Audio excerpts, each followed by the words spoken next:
TextPlay is full of smart functions that make the work easier for you. In this video, I will show you some small but very useful functions that are good to know about. I'll start in the text editing view. If you quickly want to navigate to a certain timecode or a certain word in the file, you just double-click on the timecode or on the word, and that will take you directly to that part of the file. If you want to edit the text, you just click once.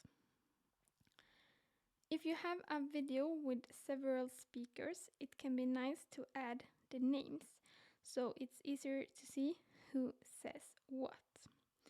You see the speakers here, S1, S2. Just click on a speaker and write the speaker's name.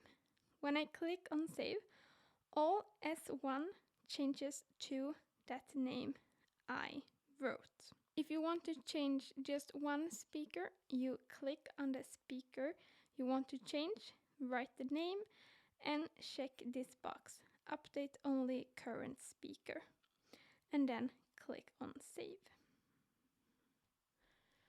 It's possible to change the transcript view. This is the default view, one sentence per block. But you can change it to group presentation here under settings, and that will show the text like this. The text will be grouped by who is speaking. If you choose to export to a Word format, you can also here choose if you want the export to be in a group presentation or not. On the History tab, you can see what changes have been made and who did it. If you want to reset a transcript to the first version, you just click on the Reset button. A smart way for you who like to structure things is to add tags to your transcript. You just click on the plus icon here and you add your tags. If you are collaborating with someone outside the team in TextPlay, you can share the transcript with them.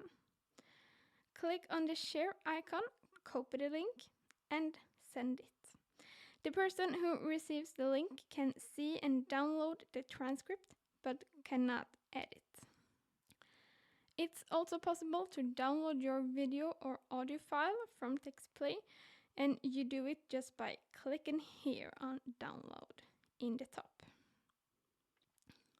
I'll exit the text editing view, and I'm at the files page, and here I have a search bar which makes it easy to search for a video or file.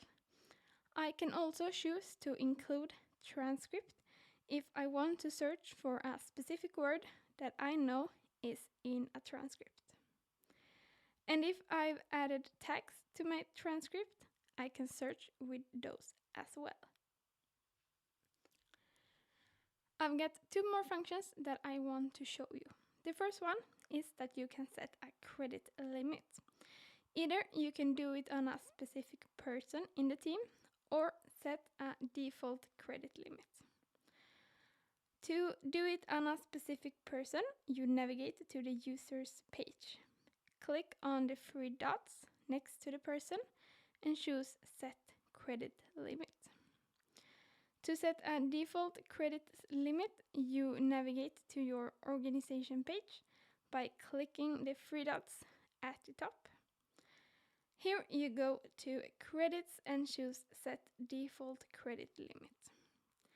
If you want to remove a credit limit, you just set it to 0.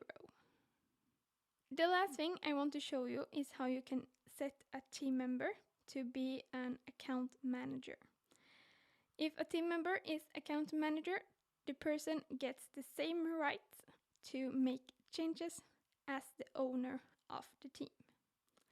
To change this, you just click on Set Account Manager on the organization page.